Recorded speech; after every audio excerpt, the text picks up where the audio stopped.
आणि काय झालं, तुम्हाला बरं वाटत नाहीये का? नाही, म्हणजे बरी आहे मी. वहिनी एक विचार, गुरु सरांची तब्येत कशी आहे आता? बरी आहे आता. काय सांगितलं डॉक्टरांनी? म्हणजे कधी देणार आहे डिस्चार्ज? तसं काय अजून सांगितलं नाहीये, पण बहुतेक तरी आज देतील डिस्चार्ज. एक मिनिट हा. सौमित्रचा मेसेज. यांना मिळाला डिस्चार्ज, घरी घेऊन जातात आता. आनंद भाऊजी कोणी कसंही वागलं तरी आपण काही माणुसकी सोडत नाही ना, कुणाचं वाईट चिंतत नाही. जरा टेन्शन आलं होतं मला. काय आई बाबा हॉस्पिटलमध्ये होते ना, शनी आली होती यांना पाहायला. बाबा तर खूपच संतापले आणि आई पण कधी नव्हे ते हिला बोलल्या. मला उगीच ते हॉस्पिटलमध्ये वादावादी नकोय म्हणून जरा काळजी वाटत होती. शेवटी कितीही झालं तरी तो मुलगा आहे त्यांचा, त्यामुळे गुरुनाथच्या अशा वागण्याचा राग हा त्यांना येणारच. त्यात पुन्हा ती शनाया तिकडे गेली. कठीण आहे हे सगळं. जाऊ दे वहिनी. वहिनी, मला काय वाटतं माहितीये का, आज जरा तुम्ही लवकरच घरी जा. नाही म्हणजे इथेही तसं काही विशेष काम नाहीये, आणि काही असलंच तर मी आणि आनंद आम्ही दोघं बघून घेऊ. एक्झॅक्टली, हो हो बरोबर आहे. आणि वहिनी, तुम्ही खरंच घरी जा, आईला पण थोडं आधार मिळेल ना. खरंच जाऊ का? चालेल का? म्हणजे हो प्लीज. नक्की. ठीक आहे, पण काही लागलं तर फोन करा. हो हो निघू मी. हो, निघा. थँक्यू.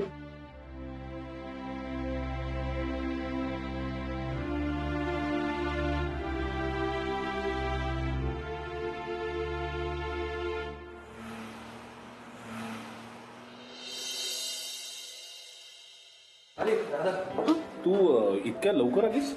हो, जरा लवकरच निघाले. वर कसं सगळं? हा, बरं आहे सगळं. पण काय? शनाया घरी आली आणि बसली गुरुजवळ. वाटलंच होतं. आई कुठेच?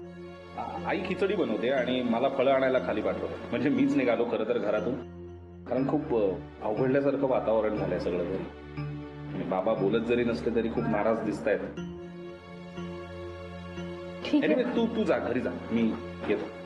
बरं, लवकर या.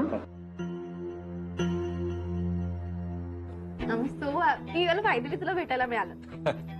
मलाही घरी येऊन बरं वाटतंय का जरा. हॉस्पिटलमध्ये कंटाळा आला होता. Oh, I love you so much.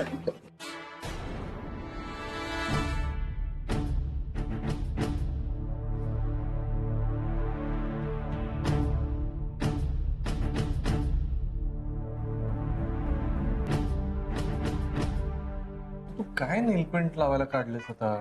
त्रास होतोय त्या वासाचा, असा उग्र वास आहे किती त्याचा. नेलपेंटचं बरं ठीक आहे, फाईन, नाही लावत. अच्छा, आणि मला प्लीज पाणी देतेस?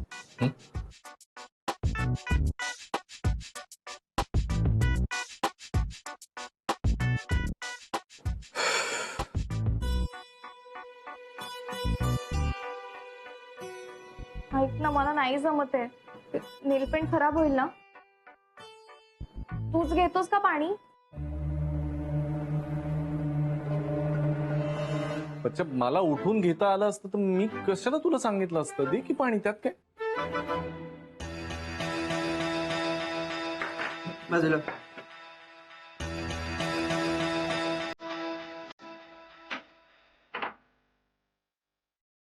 गुरु घे, माऊ खिचडी केली, खा. मुगाची खिचडी, पाणी पी. मला काही नकोय ऐकायला. अरे का नको बा? एवढी घातलंय मी. भरू का तुझ्या? हा भरू. घे. भरवायला काय लहान आहे का आता मी? असं नाही रे, बरं नाही ना तुला म्हणून घे. थोडी थोडी खा. घे घे घे घे ना. तुला आणता ना गुरु, त्याच्या पोटात दुखायचं की नाही, अशीच मी दाल खिचडी बनवायची तुझ्यासाठी. मग खायचं आणि 2 दिवसामध्ये एकदम टनाटन व्हायचं बा. घे. खिचडी खाऊन पण बरं झालं आजपर्यंत. तरी मेलोड्रामा करतात हे ऑरेंजेस.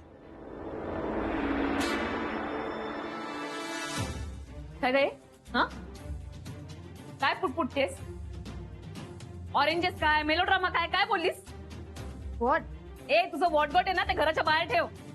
तू आता काय पुटपुटत होतीस? काय पुटपुटत होतीस तू आता? काल राधिका तुला बरं नाहीये ना? आई तुम्हाला माहित नाहीये ही काय बोलते ते. म्हणे तुम्ही मेलोड्रामा करताय काय तर म्हणे ऑरेंजेस. मोठ्या माणसांशी कसं बोलायचं याचं भान नाहीये हिला. अगं तू जरा गप्प. शनाया जरा तू अरे तू दरवेळेला मला का शांत बसायला सांगतोस? ही इशू करतेय ना? हे तेवढीच कामं नाहीयेत मला. तर मी एक सांगून ठेवते हं. या घरात आई बाबांचा अपमान झालेला मला चालणार नाही. त्यांच्या प्रेमाला मेलोड्रामा म्हणणारी तू कोण आहेस ग? आणि तुम्ही बोला, समजावा जरा तुमच्या बच्चाला. झालं आता ही दिवसभर हेच बोलत राहणार आणि तुझ्या डोक्याला त्रास होणार. हं? एवढी काळजी आहे का तुला यांची? मग घेऊन जा तुझ्या घरी आणि बघ यांच्या पथ्या पाण्याचं काय जमतं तुला ते. मला जेवढं येतं तेवढं मी करते, बाकीचं मला काही येत नाही. आणि तू नको सांगू मला काय करायचं काय नाही करायचं ते. असं काय जमतं हिच्या बरोबर तुमचं? मला कधी कधी प्रश्नच पडतो. आमचं आम्ही बघून घेऊ. तू दरवेळेला मध्ये बडबड करायची काही गरज नाही. नाही नाही मी आईंसाठी बोलते, उगाच नाही बोलते मी. काय चाललंय सुनबे? कसला आरडा ओरड? काय झालंय काय? बाबा ही राधिका पण गुरु तू शांत राहा. ठीक आहे, आधी खाऊन घे बरं सगळं. तू सगळी जण गप्प राहा बरं. माहितीये ना आत्ताच आजारातून उठलाय तो. शांत राहा ना जरा. अच्छा, प्रेम ओसंडून वाहत आहे. हे असंच तो सुनबाई, हिच्यामुळे सगळं झालंय. प्रत्येक वेळी मुलाच्या सुखांवरही पांघरून घालत असते. आई, मी का केलं बाई आता? मी का बरं मला टोकून बोलता? मग काय चालवलोस तू? कसलं कौतुक करते? कशाला खाऊ घालतेस त्याला? गुरु शांत राहा. त्याला बरं नाही ना, मग त्याची काळजी आपण नाही घेणार तर कोण घेणार सांगा बरं? ही आहे ना नटवी, ही घेईल ना काळजी. अरे हे का ओरडतायत मला? मी घरात आल्यावर एवढा प्रॉब्लेम असतो का यांना? असतो आणि कायम असणार. तुझ्यामुळे गुरुच्या आणि सुनबाईच्या नात्यामध्ये दुरावा निर्माण झालाय. तुझ्यामुळे वाईट वागतो सुनबाई सोबत. हा गर्वाची देखील काळजी राहिली नाही त्याला. परत परत तेच सुरू होता. गुरु गुरु शांत राहा. हो याला त्रास होते ना. शांत राहा ना सगळे. या त्याला त्रास होतो म्हणा. त्याला कसला त्रास होतो? त्रास तर आम्हाला होतो. मनस्ताप पाडून ठेवला यांनी. बाबा बाबा जरा शांत राहा ना. आपण सगळं तू मध्ये बोलू नकोस. तू त्याचा पक्ष घेऊ नको. तू आलायस नाही, काम कर. हिला घेऊन जा. ए पोरी चल निघ तू. निघ. जास्त बोलायला लावू नकोस. निघ इथून. अरे यांचं काय हे सतत का मला घराबाहेर काढत असतात? मला नाही ऐक. तू काही बोलणार आहेस की नाही? नाही तू नाही बोललास ना तर मी बोले ना आज. शनाया प्लीज तू काय प्लीज काय प्लीज बघा तेव्हा इन्सल्ट करत असतात. माझा हॉस्पिटलमध्ये पण इन्सल्ट केला या दोघांनी माझा. ते मला काही ऐकायचं नाहीये. मी इथून कुठे जाणार नाही आता. बस झालं. हे बाई ए कन्या, का बरं? का असं करून आली तू? तू सगळं बोलते म्हणून तर तुला बोलतेत ना सगळे.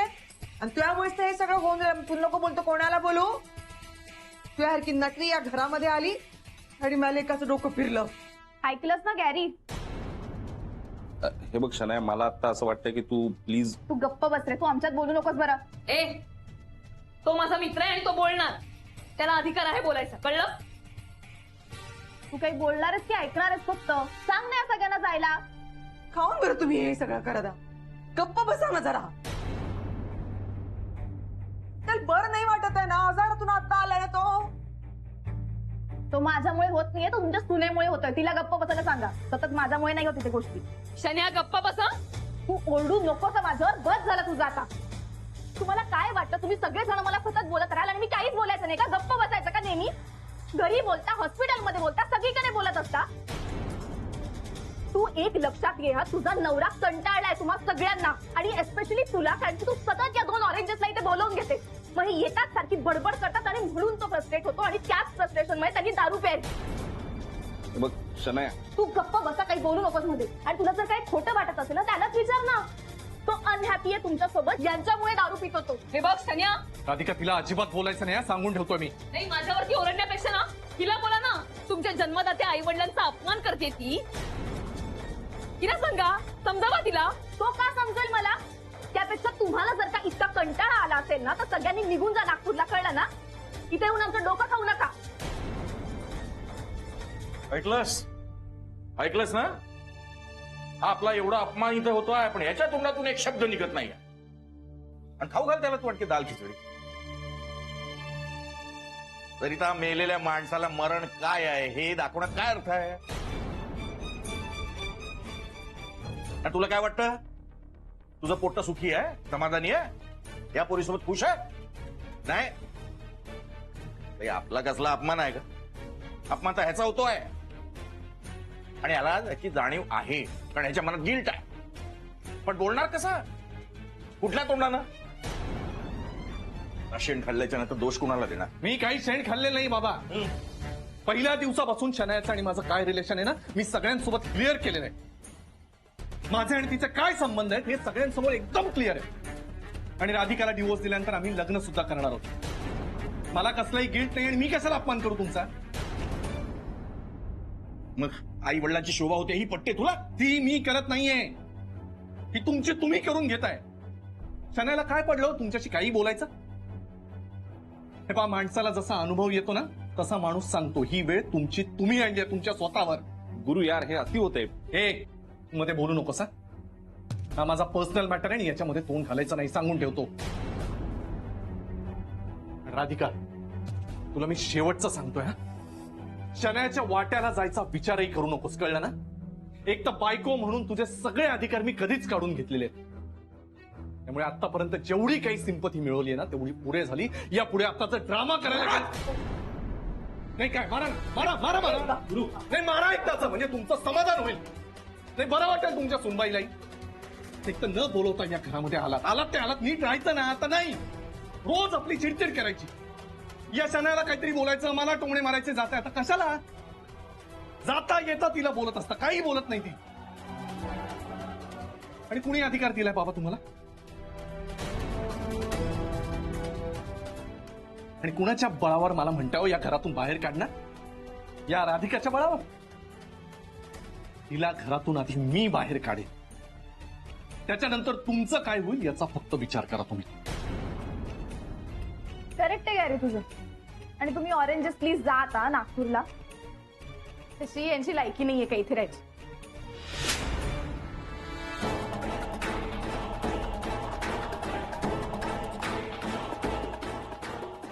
राधिका, खबरदार हा. सुनबाईच्या केसाला जरी हात लागला ना आता थुथरी सुजवून टाकेल तुझी. थांबा बाबा, तुम्ही काय करणार हे? हा, काय करणार तुम्ही? थोबाडीत मारणार मला? मारा ना, मारा तुम्ही. डायरेक्ट पोलिसात तक्रार करीन, सगळं सांगेन त्यांना. शन्या सिनियर सिटीजनचा अपमान करते हे सांगेन त्यांना. सांगेन ना, ही आमच्या घरामध्ये घुसली आहे, तुमचे आणि हिचे अनैतिक संबंध आहेत, सगळं सांगेन त्यांना. आसपास चौकशी करतील ना ते, तेव्हा समोरच्यांची उत्तर काय असतील हेही तुम्हाला चांगलं माहितीये. तेव्हा जे काही करायचं ना ते विचार करून करा.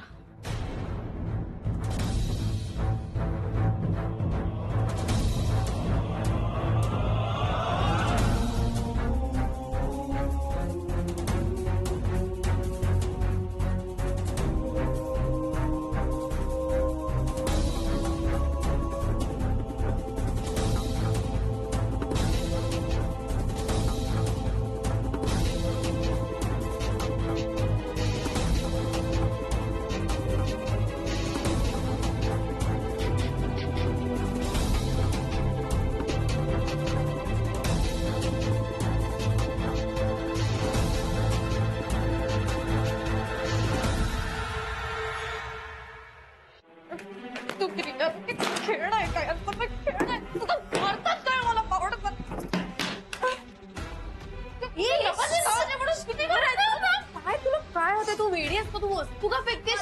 एक मिनिट थांब, तू ये इथे शांत हो प्लीज. इथे ये, बस तरी ऍटलीस्ट बस. ये इथे शांत. मला सांगशील का काय झालं? हॅलो हॅलो प्लीज ऐक ना, कोणी काही बोललंय का? बच्चा म्हणून सगळे मलाच बोलतात ना, मलाच ओरडतात, आता मारतायत पण मला. मारलं कोणीतरी. हो त्या गुडपट तिंगी मारलं आता मला.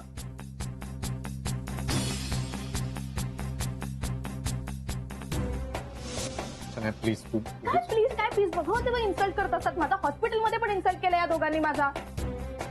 ते मला काही ऐकायचं नाहीये. मी इथून कुठेही जाणार नाही आता. बस झालं. हे बाई का बरं का असं करून आली तू? तुझ्यासारखी नटरी या घरामध्ये आली आणि मला एकाचं डोकं फिरलं. तू एक लक्षात घे हा, तुझा नवरा कंटाळलाय तुम्हा सगळ्यांना आणि एस्पेशली तुला, कारण की तू सतत या 2 ऑरेंजेसला इथे बोलवून घेते. म्हणजे येतात सारखी बडबड करतात आणि म्हणून तो फ्रस्ट्रेट होतो आणि त्याच फ्रस्ट्रेशनमुळे त्याची दारू प्यायली. तो अनहॅपी आहे तुमच्या सोबत, यांच्यामुळे दारू पितो तो. त्यापेक्षा तुम्हाला जर का इतका कंटाळा आला असेल ना तर सगळ्यांनी निघून जा नागपूरला, कळलं ना? इथे येऊन आमचं डोकं खाऊ नका. तुम्ही ऑरेंजेस प्लीज जा आता नागपूरला. तशी यांची लायकी नाहीये काही इथे राहायची.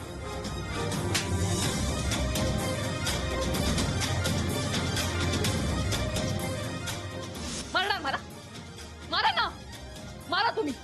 डायरेक्ट पोलिसात तक्रार करीन. सगळं सांगेन त्यांना की आमच्या घरामध्ये घुसली आहे. तुमचे आणि हिचे अनैतिक संबंध आहेत. सगळं सांगेन त्यांना. मला सांग माझं काय चुकलंय सगळ्यामध्ये. आता नाही का चिडचिड होत गॅरेज हे लोक आल्यावर. हे लोक आल्यावर गायब झाला होता ना तो. मग काय चुकीचं बोलले यार मी. हो ग पण आफ्टर ऑल ती त्याची आई आहे यार सनया. प्लीज यार I need you on my side right now. Please आता नको. तू सौमित्र एक सतत खेचत असतो. ह्याचे आई बाबा मला ओरडतात. हिचं काय मारतेच नाही आता. Tired of all this. Okay okay मला कळतंय. I can understand. तू प्लीज शांत हो. मला हे सांग की तू करणार काय आहेस आता. नाही माहिती यार ते. मला एवढंच माहिती की गॅरी त्यांच्या ट्रॅप मध्ये अडकतो आणि हे त्याला कळत नाही. तुम्हाला काही करून पहिले त्याला समजवायचं आणि हे ऑरेंजेस गेले पाहिजे आणि कडनं म्हणजे सगळं सोपं होईल माझ्यासाठी.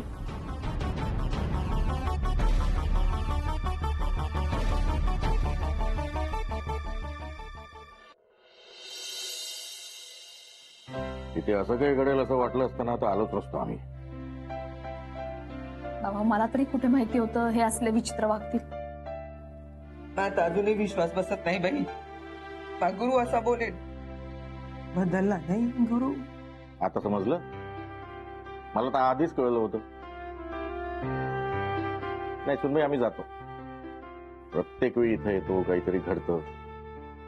मनस्ताप होतो. आम्हालाही आणि तुलाही. त्यापेक्षा इथून गेलेलं बरं. बाबा असं काऊन बोलता तुम्ही. मलाच वाईट वाटून राहिलं. गिल्ट आलाय मला. नका ना असं बोल. नाही मला माहितीये का तुम्हाला त्रास होतो. काय करणार. 4 दिवस सुखानं मुलाकडे राहायला यावं तर ते सुखही मुलगा लाभू देत नाही. कसला मुलगा कसून बाई. तो आमचा काहीच विचार करत नाही. तो मुलगा कसला. आम्ही इथं राहावं त्याची इच्छाच नाही मुळी. मला तर खूप वाटते अथर्वासोबत राहावं. त्यासोबत कोणी नाहीये ना. पण इथं राहिलो तर मग गुरुला त्रास होते. आपण जाऊया बरं उद्या सकाळी. आई असं नका ना बोलू. सुनबाई तू नात्यानं सून आहे आमची. पण खऱ्या अर्थानं मुलगी झाली आहेस. तू अथर्व आमचं भविष्य. त्या दोघांकडे वागून ते का उमेदीन जगतोय का आम्ही. पण खरं म्हणजे आता नाही राहावंसं वाटत.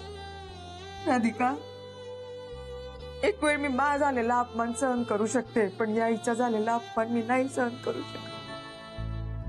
निघतो आम्ही सकाळीच उद्या. आई तुम्ही म्हणताय ते समजू शकते मी. तुम्हाला त्रास होणार असेल तर मी नाही आग्रह करणार. आता काय बघते. चल आवर ना. आवरून ठेव जायला बरोबर. चल